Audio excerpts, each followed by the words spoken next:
It's the what do you think quickly? What do you think about that one hostage situation where that SWAT sniper took that shot through that monitor to get Oh, that guy? uh, great shot. Obviously, Yeah, that one was kind of interesting because if you look at it from the main video you see, it doesn't look like it's that far a shot, and it's really not. But then I've seen a different angle on it where they're actually all the way across the room in another room. yeah, It's still close, but it's not 10 feet. It looks like it's more like 25 yards. So there's a yeah. little bit of distance there. Um, Bracing off another officer's shoulder, interesting. At that range, perfectly doable. People are like, oh my god, they shot through the monitor, and I mean, a 308's punching clean through that monitor, no problem. Yeah. That's a non-event. With hopefully as little deflection as possible. Yeah, I would feel confident taking that shot. I really would in that situation. Now, if my bad guy is, 30 feet beyond that monitor, then we have That's the problem. some issues and some questions. Or if the angle we're going through that monitor is pretty steep, or sorry, is very shallow. I want that angle as close to 90 as I can. Yeah. But given what they have, I mean, obviously it worked out well. So much so that one of our next training days, we're like, "Fuck, let's try it." I think it's easy. I mean, it looks easy to me. Let's try, but let's try it and see. So, God help us if it ever comes up, we can do it. Our team would have probably set up a tripod. I would like to think we have plenty of tripods. We'd have set up a tripod and just put people in front of it to obscure the tripod so they don't really see what we're doing. That's probably how we would have handled it, just because the tripod is so much more stable, and I don't have to worry about the tripod doing something weird. Yeah, flinching or something. Right.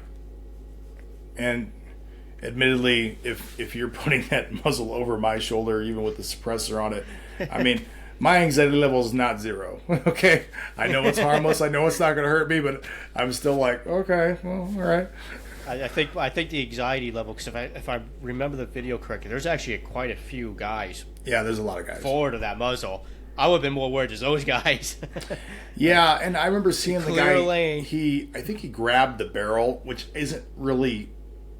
It's going to fuck with the barrel harmonics significantly. Yeah. Is it going to matter at that range? No, but still, the sniper part of me that is obsessed with precision is like, oh, don't do that. Get your hand off that barrel, please. Right. Yeah. So, which is probably not a legitimate concern at that range, but still, let's use the tripod. Let's do everything we can to really maximize the accuracy of that weapon system. Having said that, it worked great, and it was a big win for that team. So, who am I to nitpick it?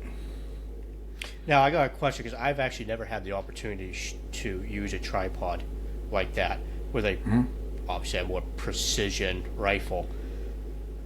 How stiff are those in terms of movement? Like, because obviously you want to clamp down on that rifle to make sure there's no movement, but you also want to traverse easy too. They vary. There's so many different styles of tripod now. Most of them have like a lever that the more you put the lever down, the tighter it is locked in. Not the gun. The gun's locked in tight with a different apparatus, a different control.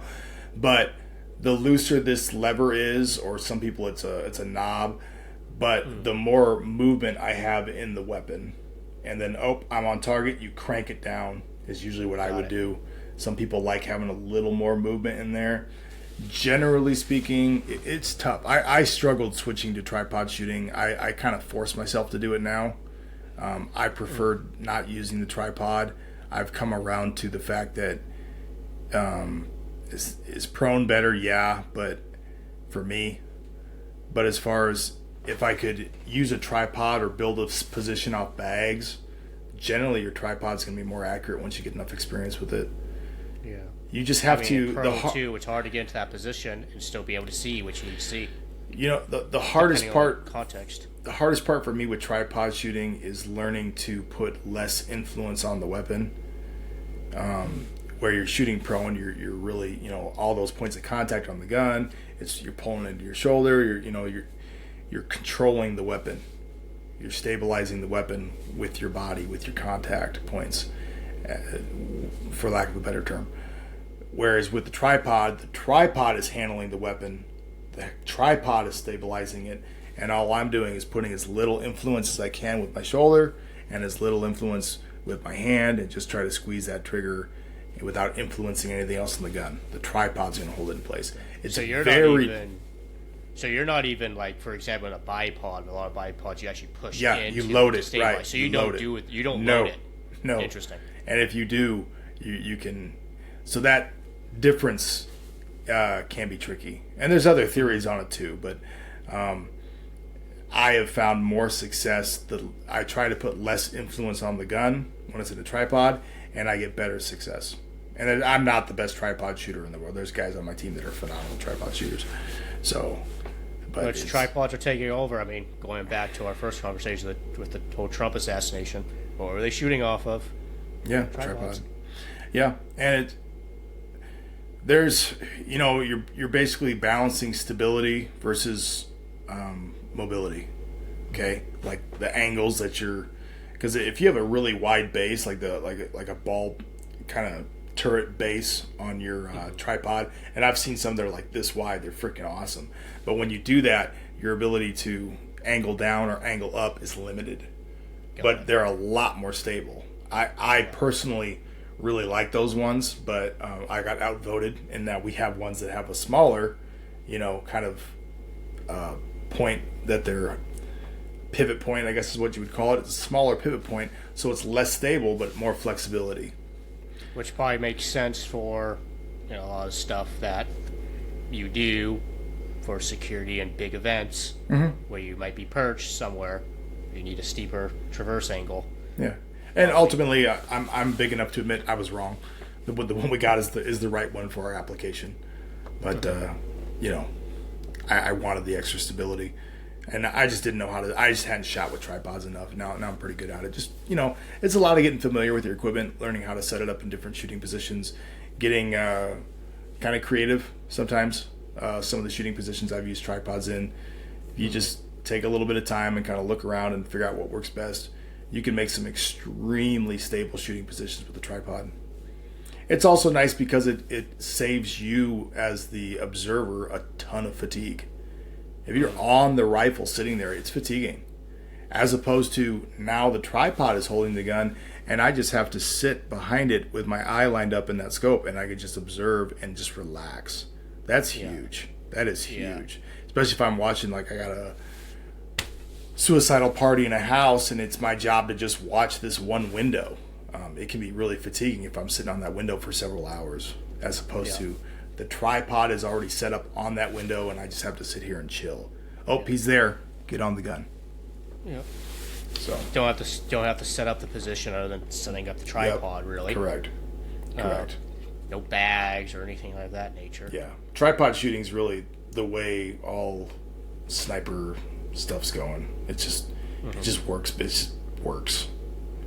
So can you set those up? Do you have to be standing or in some sort of like kind of, I don't know, lower standing position, or can you lower that thing down to where you can be crouching too? All like the in a low above. Crouch? All the above. Yeah. We practice standing, sitting, kneeling, everything. It can do it all. It's really do you think handy. Go low enough to prone? Yeah, they could. Really? Depending on how your body's set up, you could. You could. I don't know why you would, but shit happens. So who knows? If I was on a roof with different pitches, it's kind of handy for that because you can adjust the length of the legs individually. So even though the roof is at a pitch, the gun is at a stable position. It's flat. It's too dangerous. Nice. You can't be on. Yeah, too dangerous. Yeah, right. Slow. Or if you're just, let's say you're dealing with an outdoor thing where you're in a rocky environment with varying levels of shit, and you're trying to make a stable position on these varying things, and for whatever reason you're not using bags, maybe the angle, I don't know, but I can set those legs at different lengths and distances and angles to help make it work. It really is.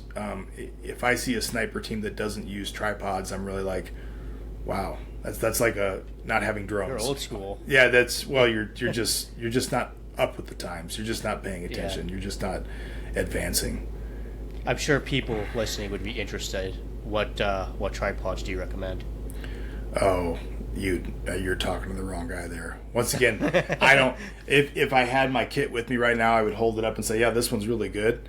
Yeah. It's in the I'll basement. find a name on it. Right, exactly. But as far as which there's so many out there, and a lot of it comes down to if you want to spend more money, for something that's lighter, that you can do that. But a lot of it you're paying for something that's lighter, but isn't necessarily better as far as more stable. It's just made of carbon fiber, so it's as far as the mounting system, Arca rail, it's generally what people use now. It's kind of interesting because do you know what an Arca rail is? An arc rail like you have on a helmet? No, Arca. Arca. Oh, okay. Arca. It's just okay. It's a mounting system like Picatinny or whatever, or like a rail, and it comes from photographers. A lot of the cool stuff that like snipers do with tripods, they learned from photographers. Photographers are like the kings of the tripods, and makes sense. And that mounting system is been used for cameras for years, and now interesting. And now like we're gonna adopt this to precision rifle because it just works well. And it gives you a lot of rail space, and it's easy to move, adjust where it's at back and forth. A lot of precision rifles now come with it pre-installed on if it's a tactical rifle. Yeah, it's not going to have a Picatinny rail on the bottom. It's going to have that Arca rail. That's really interesting. Yeah, and they work great. So that's what I would recommend. God, I almost wish I had my tripod here so I could just tell you what we use, but. There's different guys on the team specialize in different stuff when it comes to equipment. I'm not a tripod guy. We have a really good tripod guy. Turns out he's damn near the best shooter we have with him, and he's the guy that we're going to use this. I trust his judgment, and it turns out his judgment is correct. I'm more of an optics. He knows what he's talking about. Yeah, I'm more of an optic guy. So if he wants to talk about red dots or scopes, and okay, we can do that. Also, we have suppressor guys who love suppressors. I'm damn near deaf in one ear. I'm not the suppressor guy. I really can't tell the difference between a good one and a bad one. So I trust their judgment. Okay. Things are already suppressed for you. Yeah, they already are. So we're going to, this is what we're using. You researched it. You believe it's the best for what we're doing. Cool. Let's use it. Time for the post-video shameless request for support. If you guys like my content, you want to see more of it, please like, subscribe, hit the little bell. You guys know how YouTube works. Better yet, support my channel. Go to my website, daishotactical.com. There you can find a variety of products that I make myself at my workbench. I make a variety of slings in a bunch of different colors, quite a few different models. I also make shooting bags. Any money spent at the store really does help me moving the channel forward and making more content for you in the future. Thanks for watching.